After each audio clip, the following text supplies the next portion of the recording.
Hello and welcome, everyone. I wanted to take some time before we start with today's episode to thank every one of you who has showered us with a lot of love on our last podcast episode with Mohit. We appreciate it, and it helps us keep doing what we do on a daily basis. Today's episode is very special because on Purrseverance, we are honored to host Leroy Lawrence, who's here with us.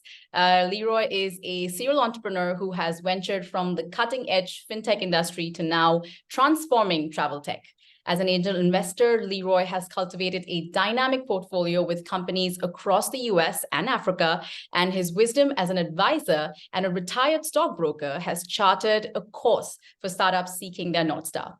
Now at the forefront of innovation with his travel shopping app, Pigee, Leroy is redefining convenience for globetrotters everywhere. Feline Capital welcomes this visionary, eager to explore the narrative of Pigee and the spirit that drives him. Pigee already has over 5,000 downloads and approximately 900 merchants registered and onboarded already. Now let's hear from the founder himself. With that, welcome to Purrseverance, Leroy. Great. Thank you very much for having me. Awesome. So Leroy, without further ado, generally the first question that we ask our guests, and we get very interesting responses for this, is how are you really doing today? Like genuinely. Emotionally or business-wise? Everything, whatever you'd like to share. Well, emotionally, I'm doing fine personally, but I'm seeing lots and lots of founders really struggling in this environment. It's a torrid time. I think the ones who were lucky before, who could get more of less, are not really accomplishing that. And the ones who are kind of underrepresented before are seeing even less visibility now. So it's definitely a tough marketplace for me as a retired stockbroker. I can't believe I was just called retired, but I guess I am a retired stockbroker. It's I always like it when things are when things are going a little bit badly economically. I don't mind, because I know that's where you get the real growth from. That's where the risk really pays off from there. So I don't really mind it. I see. Okay. So would you say that 2020 I would say the inception of Pigee was, right, officially? And so would you say that there's a drastic shift between how funding was done during COVID versus how it's being done right now? What kind of shifts do you see in the market? To be honest with you, I think the same people who were struggling to pick up venture capital money were still struggling then as they are now, ultimately. It's very much a network business, and everything you do cold is, you might as well throw it in the bin. As far as I'm concerned, it's not really very effective. And so whilst we were seeing a lot more stories of successful raises, in reality it's about what are they really doing for performance wise. And lots of these startups, I think I've read somewhere as like 85% of startups that were raised at pre-seed never made a penny in revenue ultimately. So, and then you've got kind of ones who are bootstrapping it, learning their craft, because every individual business is a different craft ultimately. And those people who were kind of bootstrapping it and roughing it were avoiding wasting future money.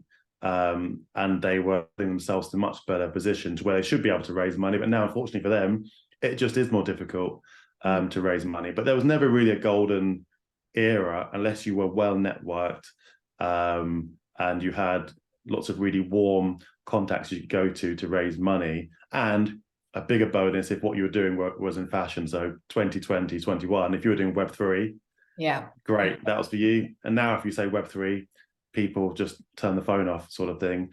And now it's AI is the major one to look at, and they'll probably have the same scenario as things move a couple of years from now. So it's always a tough industry. If you're not networked, it's extremely tough. And you don't know if a business is going to work until it does or doesn't. No one really knows. That's true. That's true. Well, I mean, I would just like to extend that because I recently did a training for Air Astana, which is an airline here. I recently traveled to Almaty in Kazakhstan. And so based on that, we did a lot of research on the travel landscape right now. But wouldn't you say that the industry, especially for travel, is booming excessively because the graphs are all exponentially, right, towards the upward curve.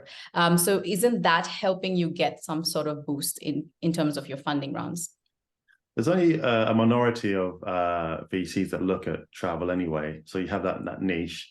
When you think of travel, you normally think of like direct to customer, how we can get tourists, maybe they're looking at a marketplace to find new adventures, new options, that kind of thing. They're not normally thinking about the logistics side of it. So we're kind of melding two things together here with this kind of omnishipping and travel customer side of things as well. But yeah, anyone that looks at the data from UNWTO can see that well ahead of the projections, the recovery has been phenomenal when it comes to tourist travel and tourist spend. 2020, just obviously no one could really go anywhere. And you've got that pent-up demand now where people are, even though the cost of travel has doubled in many instances, but the demand is so high. So as we see that kind of capital recovery for these airlines and the companies that are in that marketplace, you'll begin to see the prices eventually begin to fall as inflation falls, and you'll see another big bump up again of tourism spreading around the world, I believe. Okay. So Leroy, I just wanted to touch on, I recently watched your, I think it was the UK startup funding pitch that you made. And I think that was really, really good. Like, I genuinely enjoyed it. If I was to give an example of what a good pitch looks like, that would be it, because I think there was humor, and that too solid humor. And I like how you had straight face throughout. And I think you covered the aspects of your product. You covered how it's going to sort of add value to the world and add value to the customers. And so I was smiling throughout the pitch. So I just wanted to let you know. Thank you. And the other thing I wanted to talk about was, I really, really like the slogan of your company, taking travel shopping home, if I'm correct. How long did it take you to come up with such a simple statement that actually really captures the value of your product? If you knew how long we've spent going over and over again the messaging with this business, I think sometimes people start a business, have a message, run with it, and then never really think about it again. But yeah, we've come back and forth so many times, had so many conversations with sometimes people who do SEO, sometimes people who just like international marketers, and trying to make sure we have a message that can translate to anyone in the world if they speak a different language. Things like Pigee's full name is Pigee the homing pigeon, send travel shopping home. And things like the homing pigeon in Indonesia, for a start, where we've been kind of highly focused on, the translation would be Merpati Pos, which means homing pigeon basically in Indonesian. And so when it comes to send travel shopping home, when we looked at our SEO side of things, previous taglines we had just were not translating very well at all. So send travel shopping home, it's really clear, it's really short. Everyone understands fundamentally what this app is for. So yeah, a lot of back and forth, but we eventually got to that. Yeah, I mean, I can see the work that's gone into it, because I think the shorter the statement in terms of value proposition, the more time it takes to craft it. And I think I really noticed it, and it's phenomenal. I really, really like it. So to begin with, I know that Pigee's story, the inception of the idea, started with a fun tour. Hopefully it was fun in Zanzibar. Could you give us a little tour into what your experience was like, and maybe take us across Zanzibar for a mini vacation? Yes, I was actually on a work trip in Kenya during lockdown, and my business partner and I decided, why don't we just visit Zanzibar on the weekend? I've been talking about Zanzibar for like years. I'm desperate to go there. So we took a short flight to Zanzibar, and we were just really selfishly sending lots of Instagram stories for everyone who's stuck at home in their living room, unable to leave the country. We're kind of boasting that we're on the back of a bike on a beach, swimming with dolphins. It's been making ourselves really popular, really. And people were messaging saying, "Oh, Leroy, please, can you buy that painting for me, or buy this ornament for me? I really would love that. Can you send it home for me?" And I only had my weekend bag with me. And then we ended up being stuck in Zanzibar for a whole week, because the president of Zanzibar, of Tanzania at the time, didn't believe in COVID. There were no COVID tests. We couldn't get home. Took like extra days to get a test in the end to get back into Kenya. And by that time, I'd accumulated loads of gifts for people, lots of paintings rolled up under my arm. And then I couldn't buy everything that I wanted to buy. I've had this situation before, especially traveling around Asia. And then when I got home, I unraveled these, I think it was about 7 paintings to give to people. And I think all but one, they were all ruined. I felt bad They were because less than $10,000 or I, 7 or 5. yeah, it was awful. And things I'd seen these artists craft some of this artwork, and I just felt bad for those guys. I'd spent time creating this art. I Yes. got home and ruined it all. So I started to think of a bunch of ways to fix this issue that I personally had. Lots of other people I'd spoken to had the same problem as well. And even with the fact that the artwork was ruined, Pigee insures that kind of thing. So as soon as you pay for it and it's collected, it's insured as well. So if it is damaged, you can just get your money back and order another one. Wow. Yeah, actually, that was going to be my question, because as a traveler, I was concerned about if I were to send something, would it be insured? But I'm glad you covered that already.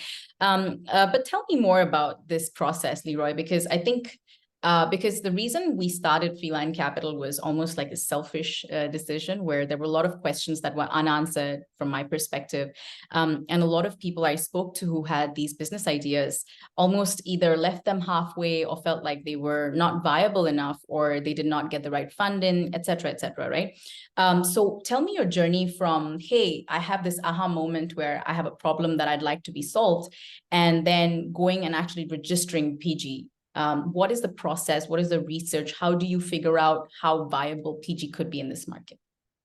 The first thing any entrepreneur does when they have even an inkling of an idea is go and register a website address URL. So every entrepreneur you ever speak to probably has 100 .com addresses somewhere, and I'm one of those as well. But then you start to consider how are you going to make sure this is a viable business. So for the first time in this, I actually hired some PhD and some MBA students from London School of Economics to come and do some research that wasn't just me talking to myself, persuading myself into something risky. Or actually go out and get some second advice here and figure out where the pitfalls were. So I did that quite early doors. We started working on the branding idea. I think originally it was called Homey. In fact, it was about getting things home. But that is terrible for SEO, calling something homey. And then I had no idea really what this app. I knew it would be an app, but I didn't know what kind of app it would be, whether it would be a marketplace, whether it would be just a logistics app, whether it would be straight like D2C customer kind of situation. So I spent quite a bit of time speaking to engineers and getting their feedback and their idea about it, and just doing some live research. I wasn't really trying to create a history to record to give to investors of this research, but we were spending a lot of time getting research. And like I said, I hadn't done this before in the past. Any previous business, because of my background in fintech, I just know it really well. So I kind of arrogantly kind of just jumped in. As long as I could discover and research on a new market, I would just throw that into this. But because I found this really exciting, fixing this particular pain point. And so, we just, I found out that I had to personally design what the overall software would look like if I was going to get it in a realistic, tangible way. So started to learn lots of other skills of how to design these kind of products. And we built this product. A friend of mine introduced me to a guy who's now our co-founder, Balaji. He's got lots of experience in this market as well. And we just kind of thrashed it out really, and incorporated right at the end of 2020. So really went from 2021 as a business. And we built our first MVP, which wasn't very good, didn't really work very well. But our new one does, and it is good. That's awesome. Well, that's good. Was it the co-founder and you, did you guys know each other, or did you guys just bump into each other across this journey and just reconnect? It was an introduction from a friend I know really well in the tech space. So I trusted his advice. But originally, I just wanted to do it myself, to be honest with you. Just wanted to do it by myself because I feel like I know business really, really well. I know international business really well. But he knows technology. I know technology as well, but he knows technology a lot better than I do as well. So, that's how we met. Really. Okay. Well, Leroy, can you help us understand the current position of Pigee? What is the traction? Where are you guys at? And what are you looking for predominantly from the market? So we ran 2 pilots, had to appreciate that we had to de-risk what we're doing, because what we're doing doesn't really fit into any thesis, especially. So we had to give some real world proof that this thing does technically work, first of all, that there is a demand, and that people enjoy using it. So with a kind of minimal budget, we had two pilots, one originally with the MVP that didn't work very well, of which we learned tons and tons and tons of what to do to make it work. We created new partnerships with shipping companies and that kind of stuff as well, and better payments setups. Made it a much simpler process, less friction. And then and I actually I love sales as a stockbroker, I love sales. So we hired a sales team that I thrashed together when I was out there, trained them up for a couple of days, and then took them out around the shops with me, sweating in the 36-degree heat. And we only registered about 50 shops, I think, during this 2-week period. But the key thing was that we learned tons and tons of what people like. And then in our second pilot, after going away and working on the app and really reducing the friction in using it, we came back and we were able to register hundreds and hundreds of shops with just one, aside from me, just one other salesperson who was local. And we built together our kind of not just working on our product market fit, but our sales market fit, how we're going to do the sales with minimal expense, increase the conversion possibilities, and have something that we knew would be a little bit unscalable in Indonesian Bali right now, but then have a clear view how we can make it more scalable, and then also improve our product so that we can rely less on the kind of SDR direct sales to make it happen with the merchant side of it. And so, yeah, I mean, we're really, really B2B. We didn't even know we were going to be B2B in the beginning, but now we're really B2B. We're really about conducting sales to onboard like hundreds of merchants. Hopefully it'll be thousands of merchants, analyze which are the ideal type of merchants, what products they're selling that our customers are likely to want, so we can focus on those guys and not just be kind of spraying the wrong kind of customer for us. And then making sure that it's such a simple product to use that even if you barely use Google Mail on your phone, you've still got a high chance as a merchant of being able to use it. And you're confident enough to, when you have a customer who has that pain point, saying, just instead of calling up DHL, just use this, it'll be much better for you. And for them to actually say yes and use it. So product-wise, traction-wise, we've improved our product so much. We still have a really strong vision for improving it further. Downloads, yeah, we've got quite a few downloads, as you mentioned in your intro. Yeah, we've got a really, really clear vision, a really good financial story of how we're going to, like, you know, spend this first live funded year, once we are fully funded, to be generating good enough revenue, and we know when we're hitting the right target, so that the following years we're really going into profit over, like, into year 2. Interesting. Wow. I mean, I'm pretty sure the learnings are so dense. Could you, because for me, right, I am in Kazakhstan right now, and nobody understands language issues better than I do, right? Because when I came here, right from the food delivery apps to banking apps, they are all in Russian or their local Kazakh language. And I have to struggle every single time, take screenshots, translate, and speak to people. And so I see a lot of value in what you're bringing to the market. But when you were doing the sort of sales practices out on the streets, how was it in terms of cultural fit? Right? Because before you even do your sales, how did they approach you coming to them and speaking with them? And like, what were the biggest challenges and learnings that you could highlight? So the sales were easy for me because I was just I was a clear foreigner, clear tourist. So they just thought I was a customer walking into the shop. So they had time to talk to me. Converting that into having a local person being given that much time was the initial challenge, which we've got around with our sales strategy now. We also found that language was, because of COVID and lockdown, lots of people in Bali have forgotten how to speak English pretty much, because they hadn't been speaking every day like they normally do. So that was a challenge. And our second pilot, people remembered again magically how to speak English, so it wasn't so bad.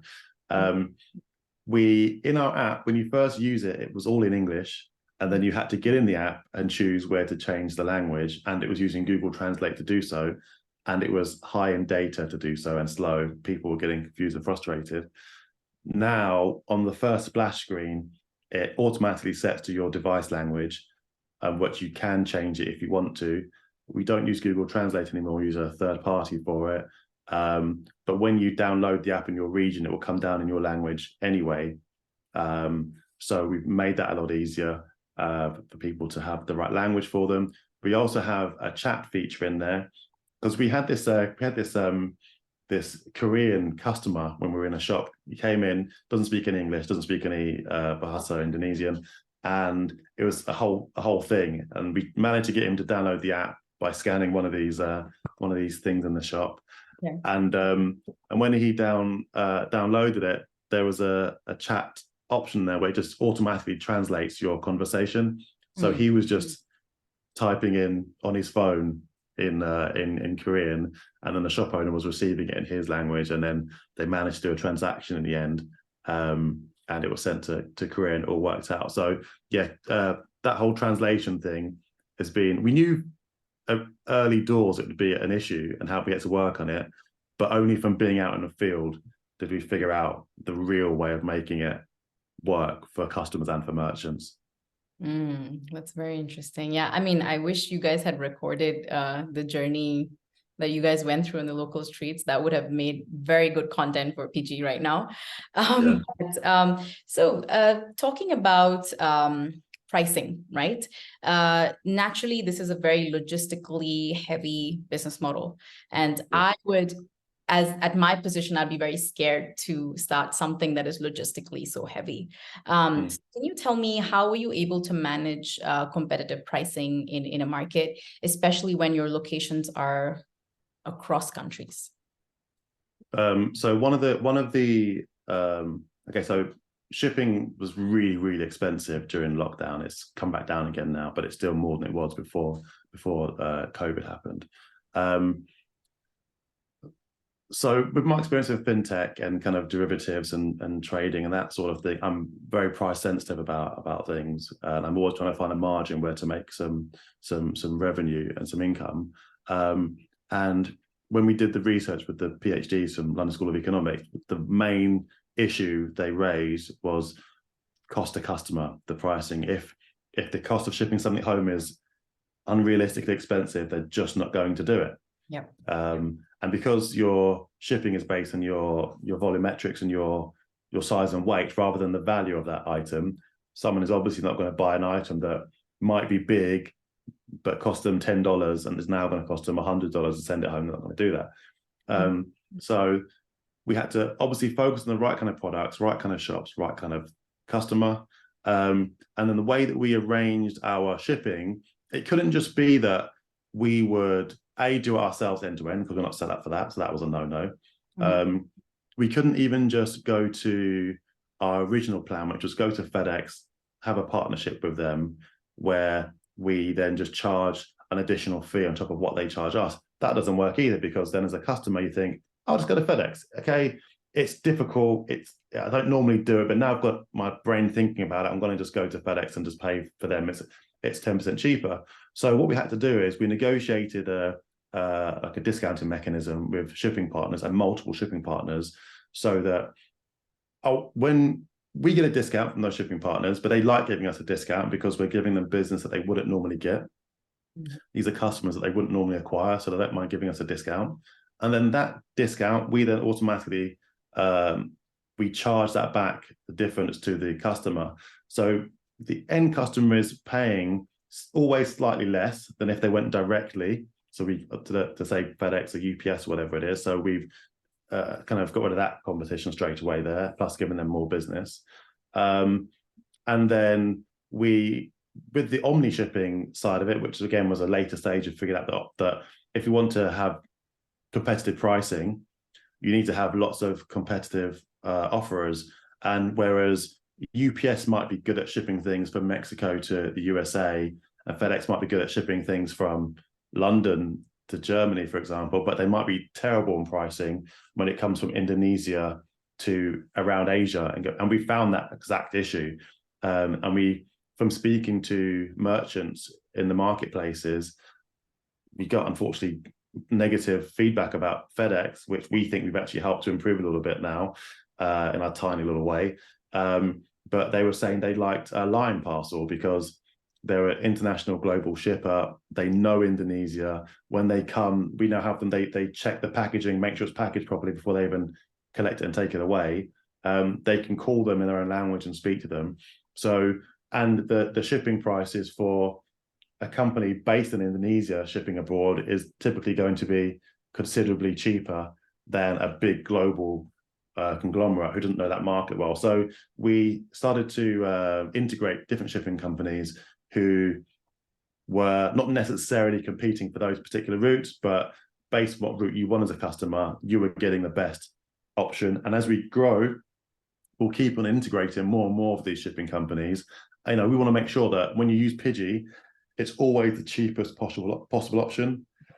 Yeah. So it gets there in good time, and that you feel safe and secure that it's insured, it's covered, it will get there, it's tracked on your device, and you enjoy your experience. That's what we want to make sure we're doing, and that's what we've managed to figure out through trial and error with this product and by integrating more shipping partners. Wow, it sounds like a lot of work went into this.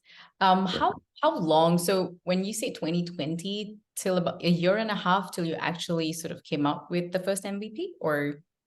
So it was right at the end of 2020 when we incorporated, and it was January when we really started making any kind of movements. And then it was by June that year, I think it was, maybe longer than that. No. The first MVP actually took a long time. Yeah, it took a long time. Yeah. We didn't go and do it in the market to the following year, actually, when I think about it, because I know with an MVP you should just do the minimal product you can do, throw it out there and see if it works.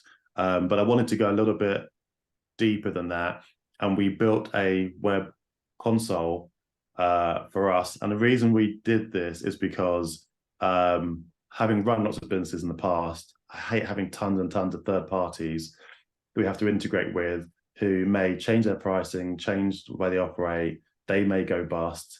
It's such a massive liability managing it. And you see a prime example of that is with like Twitter recently, where on their enterprise pricing for all these marketing businesses, they changed how they operate, and loads of those businesses just went bust. For me, that's a really high risk business model. So I wanted to get away from that and just start de-risking based on experience from the start. So yeah, it did take a bit long to get the first MVP out and start getting that feedback. But we got really useful feedback, and it was arguably, I'll say it was worth it. So it was worth it.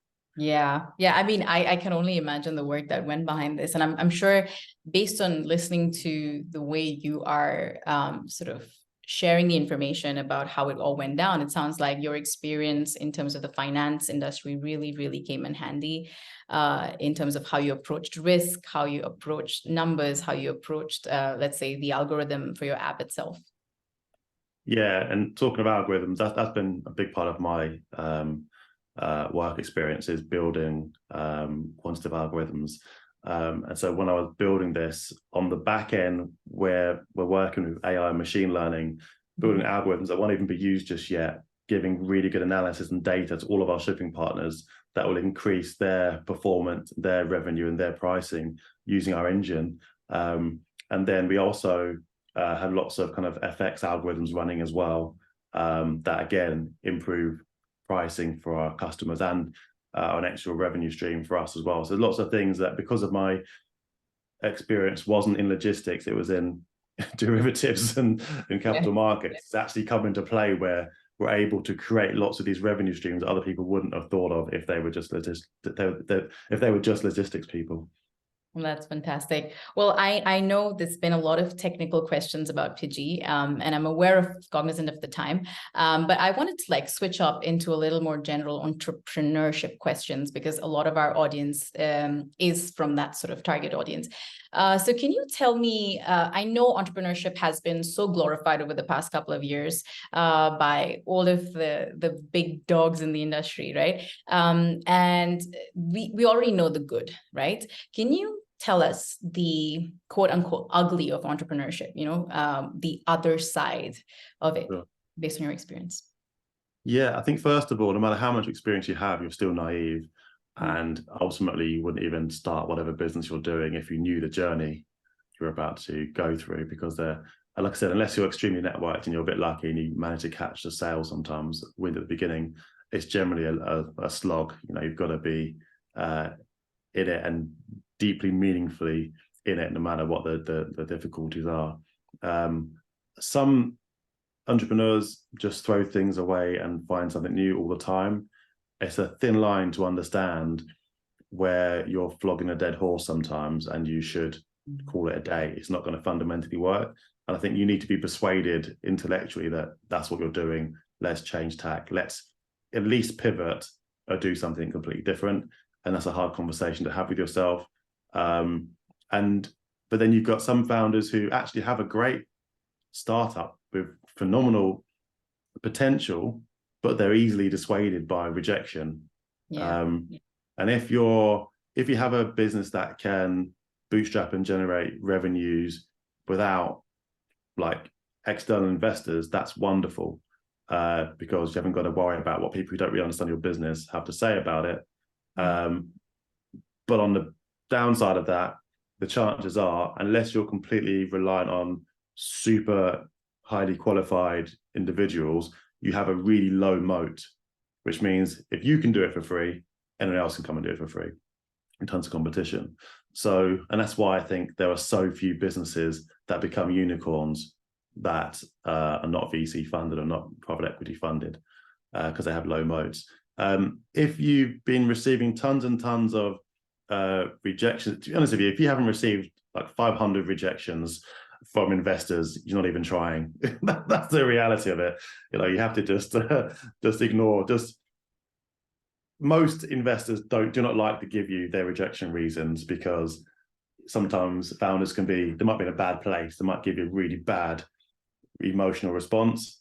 Quite often, which is often the case, the investor, including me as an investor as well, sometimes hasn't gone through that information and given it the right kind of thinking space, and they've come away with not understanding what you're really doing, and you might get a lot of rejections. Probably the main reason why you get rejections, in fairness, too much information going through people's hands, and so you have to, like, when you, on the odd occasion you do get feedback, try and work on it, try and go back and see what you can do to adjust. Sometimes feedback's just terrible, and you end up making a hash of things sometimes. So, but ultimately, it's down to your judgment. You walk in this really thin bit of rope that's getting thinner the nearer you get to the end of your how much money you have to run this business. You will inevitably make mistakes. You'll be judged harshly when you do make mistakes.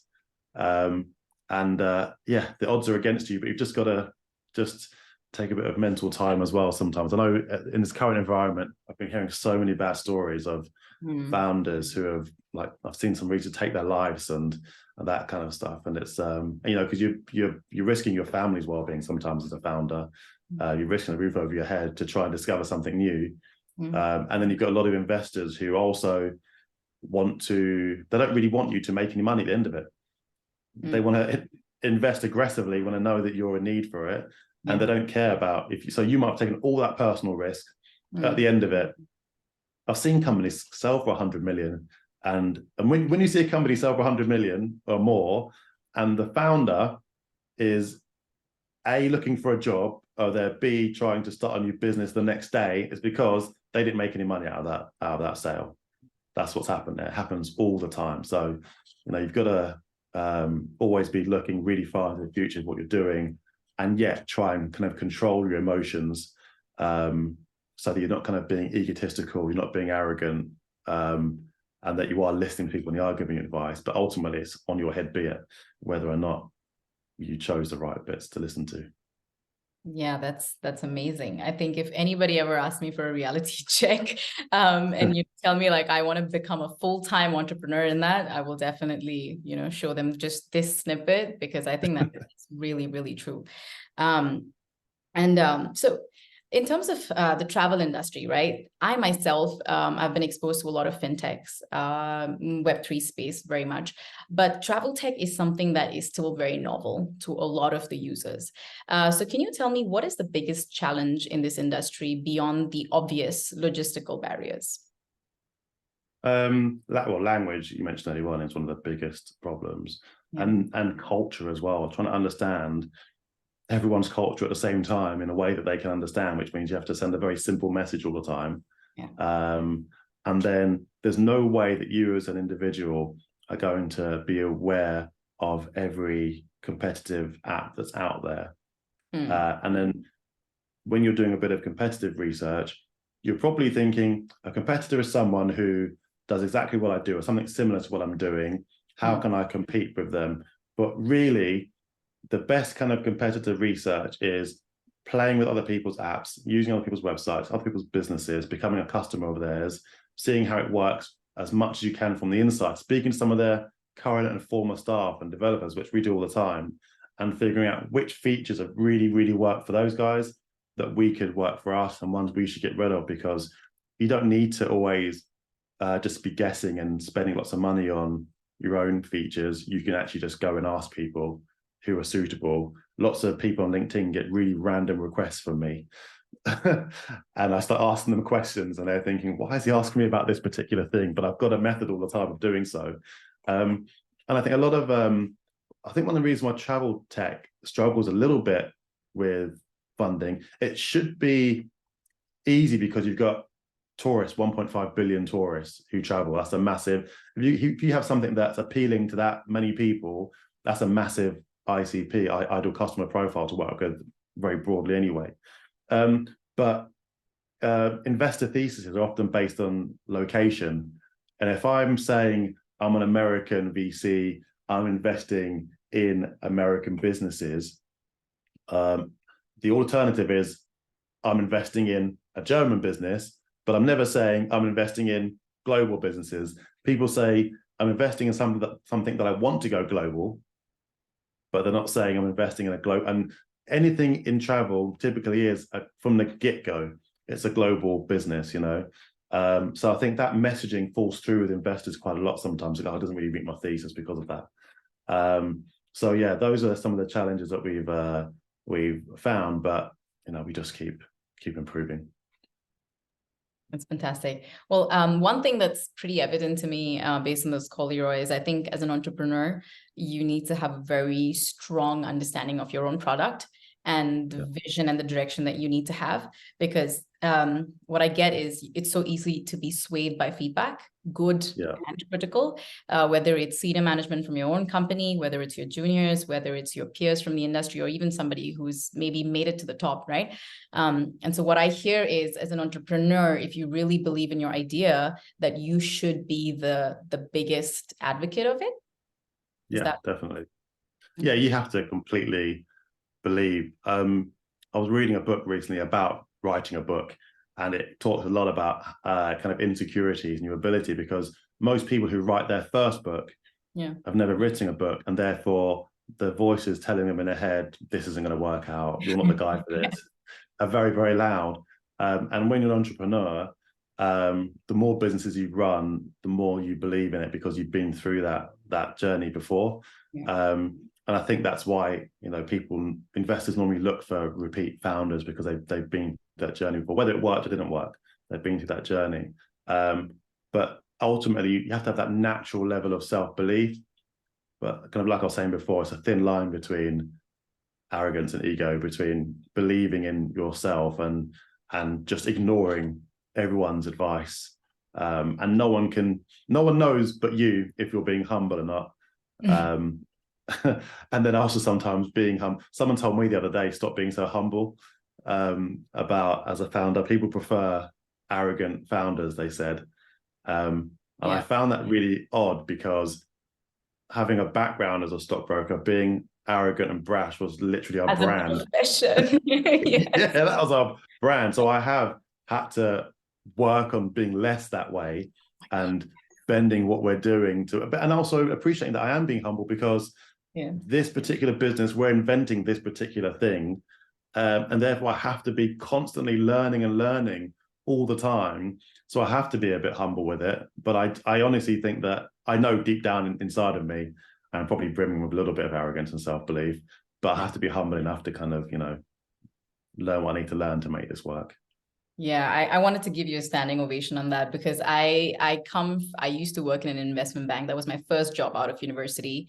And my God, the moment I started interviewing with a bunch of other companies when I came out, I got rejected once, and I still remember, and I asked them, why did you reject me? According to me, my interview went phenomenal. And they said, you're too aggressive for us. You should probably be in sales. And I was like, really? People get rejected for being, ambitious? And I was so butthurt about it. Still to this day, I have to make an honest effort to not come out as too intense and not come out as too aggressive, especially when I'm dealing with people from different industries. My God, I resonate. Like I feel it in my bones. Even with the way you dress, sometimes you have to dress different. I've been wearing suits my whole life, going in. Everyone's so proud of what suit they're wearing all the time, what shoes and what watch they've got. And as soon as I came into tech, I was like, you know what, I need to wear a hoodie now, which I love because I hate wearing suits. Are you out of the suit phase already? Are you officially on the other side, or? Oh, I haven't worn a tie in so long. Well, that's good to hear. Next thing I wanted to ask you about was, there's a bunch of questions because I think your business is, the business model is extremely complex and there are so many dynamics that come to play, but let me try to squeeze the question. I know that seasonality could affect your business. It's a potential risk that you're looking at, especially in the travel space, right? Sure. And so did you sort of bootstrap yourself in advance when it comes to seasons and off seasons? And these seasons could be different across countries, which means that your demand varies. So is there something that you have forecasted, or does that not impact you as of now? Once we scale and go global, it obviously won't matter because different areas, different seasons. If we look at Indonesia, for example, where they have two seasons, effectively, they have rainy season and dry season. We expect there'll be tons more business done during the dry season. But it's quite easy for us to actually look at the data from FedEx and shipping companies in those regions and see how much they're going up and down. And what we found is it's not just about whether it's what season it is, what time of year, how many tourists are there. It's how many tourists are there, but there'll be like we took on a guy from FedEx in Bali actually, and what we learned from him is that there are specific events in Indonesia in certain regions where a shipping company might do 1,000 shipments in a day, but then there'll be I'm trying to give away our info too much, not tips, but there'll be a certain event in a certain part of Indonesia where you'll do 200 shipments in 200,000 shipments in less than a week, because there's a certain event now. People are buying products which really work with what we're doing. So it's not just about chasing the sun. Sometimes is what I'm getting at. There are lots of other events, and as long as you're aware of what events are in those regions, it makes a massive difference to your bottom line as well. Wow. Okay. What event is that? I'm not going to say, No, that's fine. That's fine. So just a quick question about your vision for Pigee, right? Do you, because the first thing when I read your one pager that was sent to me was, are you eventually going to become a marketplace, like an e-commerce almost? And are you going to compete with the old daddies in the industry? And if not, how are you going to maneuver through that? Yeah, so the funny thing with the marketplace part of it is that, of course, initially we were just kind of omni-shipping, how can we get this product home? And from speaking to merchants, one of the issues they had was they don't do repeat business very often. Sometimes they get their customers on a WhatsApp if they're really close with them, but very few do repeat business. So the only way we could think of getting repeat business is having access to a marketplace to purchase those products again. It wasn't adequate that within the app just to message someone and say, I want to buy some more. We want them to always have a list of those products that are available, so you remember. Because who really remembers, if you buy something on eBay or Amazon or Shopee, who remembers the merchant? You don't. You just remember the thing you bought. So we wanted to keep it as visual as possible. And what we're doing two things that a couple of other big companies haven't figured out how to do yet, which is, if I keep saying Amazon, if you look at Amazon with their e-commerce side of things, you know, there are still tons and tons, especially in emerging market parts of the world, of merchants who are not on board because they're not e-commerce onto these shops. You've got Etsy, who sells, who can get quite ethnic and interesting kind of products as well. But imagine if you visited somewhere in the middle of nowhere and you found a product that you like, you can buy from that person products you wouldn't find anywhere else. You might just put it in your home as a houseware, but also you might become a reseller in your own marketplace. You might be back on Etsy again, or in your city, selling this new flow of unique products you've found, you know, and be selling on. So there's so much third-party business that could be happening here. And I think this is a marketplace that we're building through a hard slog to do, so that your Amazons and your Shopees, your Tokopedias, they haven't been able to get into it. They would love to, but they haven't figured out how to do so. And we're taking that risk to create this marketplace and build our own moats that we're working on behind the scenes as well, to really kind of build a unique marketplace. Also, we've got some guys from Google on our team as well now, and it comes with mapping. So originally we were using the Google map within our app, and you know, Google have this business listing process going on where you can list your business, but there's lots of data that they really struggle to acquire, especially in like Southeast Asia and those sort of areas, and in Africa as well, that we are churning through and acquiring this data, and we're making our own map very interactive as well. So it's we're about not just having this e-commerce marketplace, but a marketplace where you're almost, when you're out in a new country, you're inside this. It's almost like Web3. You're in this marketplace in a way, because when you walk past one of our shops, one of our Pigee registered shops, you get a notification on your phone saying, you've walked past this shop, would you like to buy from here? Yes, I will. When you connect, you see what they're selling. So we're about affecting in real life things, taking from how e-commerce works as well, and building something new that these big companies wouldn't have yet thought of. And that's what we're really building here. Our vision is massive, but you know, we're just going through the journey of getting there. Yeah, I think that's fantastic, because you're right. A lot of the smaller businesses, Google does not do a good job. They don't know how to list their shops unless you go to them one by one, or somebody's promoting their platform individually. Because I still remember my friend used to run a small salon, and the process of getting the business onboarded, it was such a daunting process for her, especially if the generation is different, right? If they're not Gen Z and, you know, sort of early millennials. It's not an easy journey to go through. So I think that's fantastic. And I also like this almost like a dating app feature where you pass by and you get a ping. A ping Cupid, right, between you and your seller. So I think that's really nice. And really just one last question before we move on to the final quick rapid fire and cafeteria round is, I want to touch on, I really think that this will benefit a lot of sellers, especially a lot of local regional sellers across these markets. Can you share with us a few success stories or some feedback that you've received from these sellers that highlight the impact that Pigee has made on their businesses or their livelihood even? Yeah, so there's a guy it's called Copper Brass, it's called Explorer Copper Brass, it's called, in Bali. One of the early customers one of the early merchants we met with version 1 actually. Really nice guy. They've got about 3 shops now. They do like brass baths, brass lighting, all that kind of stuff, but their products are quite heavy. And they're also speaking with their customers using WhatsApp all the time, struggling to kind of communicate properly. And so he was one of the first people that we actually onboarded onto the app.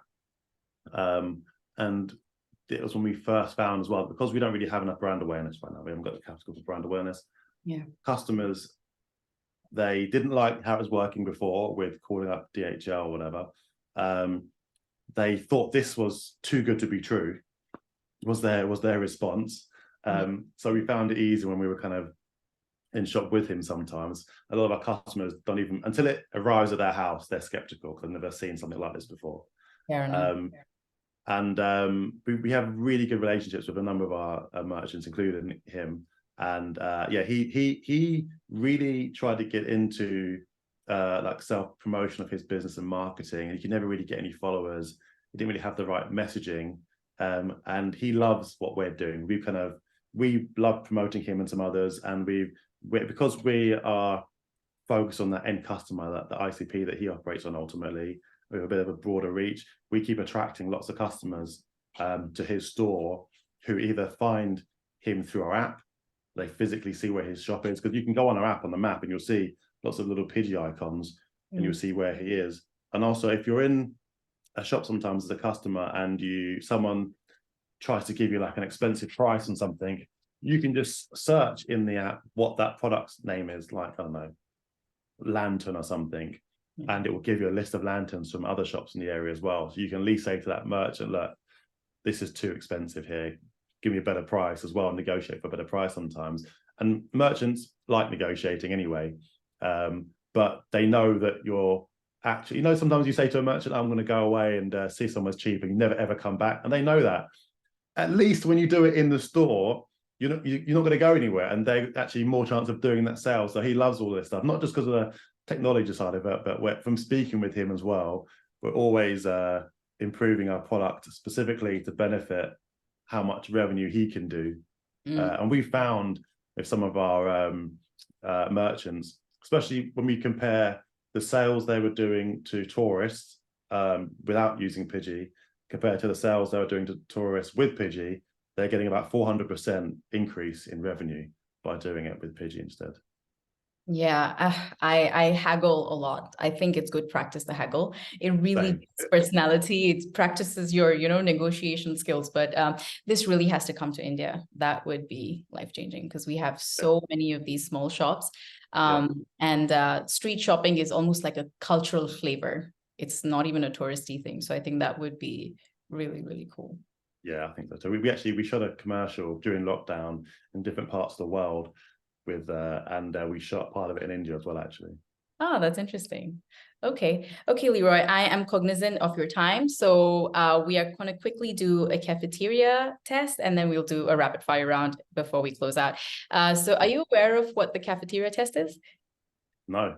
Okay, so essentially it's just it's an idea where I spoke to you, and let's say I'm thinking of investing in Pigee, right? And then I'm going and having a drink with my friend, and I tell her, hey, I have invested in Pigee. It's a platform that, and then, it's like a fill in the blank. So what would you say I tell my friend? What is Pigee? Really simple. It sends travel shopping home. Okay. That's all? Yeah, and then, people say, what do you mean by that? And we just say, a case example of this is you go to a shop, you're on holiday, you're on vacation, you want to buy something, but it's too big. You consider how awkward it's going to be carrying this back and getting on a plane with it. So the merchant says, hey, don't worry, we'll call and get a quote from DHL for you. And even that, you think, now I've got to trust this random stranger with my money, trust that his quote is legitimate, fill out some forms potentially, and I'm going to leave, never see this guy again. He might just put this back on a shelf. And so what Pigee does is you just pay for the product with the app. The merchant doesn't receive the payment until it's being collected from by one of our shipping partners, and then they can withdraw immediately and have it within a bank within a day or so, which is better than when they use like normal card payments comes into the month. So they actually prefer it that way. And then as soon as if our shipping partner doesn't collect it for whatever reason, you can just take your money back. If they do, which they always should do, collect your product, you can track it the whole way home. If it arrives smashed, insurance is covered, get your money back. Contact that same seller in Timbuktu or wherever it is you met them and say, send me another one, please. So your you're completely covered and protected as a customer. And we're always working and improving just how low friction this whole process is as well. That's awesome. That's awesome. And then even if I'm in a different country, I could potentially get the same item without traveling to that place again, right? Yeah, exactly. So I don't like to boast, but we're reducing CO2 emissions with less flights. Yeah, that's phenomenal. That's phenomenal. Okay, Leroy, on to our rapid fire round. So ideally, the answer should be 30 minutes or less, 30 seconds or less, preferably 20 seconds. Okay. So ready? Sure. Okay. So Leroy, what is Pigee? Pigee is a mobile marketplace and omnishipping app for sending travel shopping home from over 117 countries in the world. What does Pigee do that no one else is doing? It is omnishipping on the go, not just on demand, so you can use it anywhere. And it protects your payments on the go. No one else is doing that. Who is Pigee for? Pigee is for tourists who like to travel and like to shop and send gifts. And it's also for merchants in emerging markets who want to increase their conversions and increase their revenue. What does the name Pigee mean? Pigee is a nickname. I think everyone deserves a nickname. And we couldn't just call it the homing pigeon. So we decided to call our pigeon Pigee the pigeon. What is your biggest, grandest vision for Pigee? I want to be a new type of marketplace, a new type of omnishipping. I honestly believe that we're talking Amazon big, we're talking that kind of scale globally, and something that no one else has seen. We're talking that kind of scale. Fantastic. Awesome. Thank you so much for that, Leroy. I really, I believe that you are an extremely, extremely, extremely smart entrepreneur. And I think you have so much wisdom. And I'm sure it's all the books that are behind you as we speak. Hopefully you've read all of them, if not most of them. But I think your answers were phenomenal. I myself took so many notes, and I think these are going to help a lot of entrepreneurs, especially who are considering logistic heavy businesses, or even if they're in the idea stage. So I appreciate you coming on, and thank you so much for your time. Is there anything that you'd like to put out as a message anywhere where you would appreciate people to follow you or follow your progress? Yeah, please do.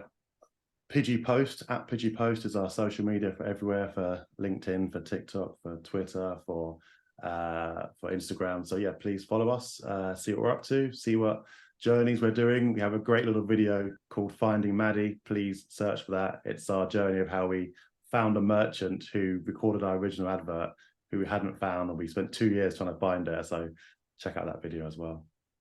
Phenomenal. Thank you so much, Leroy. Thank you very much. Appreciate it.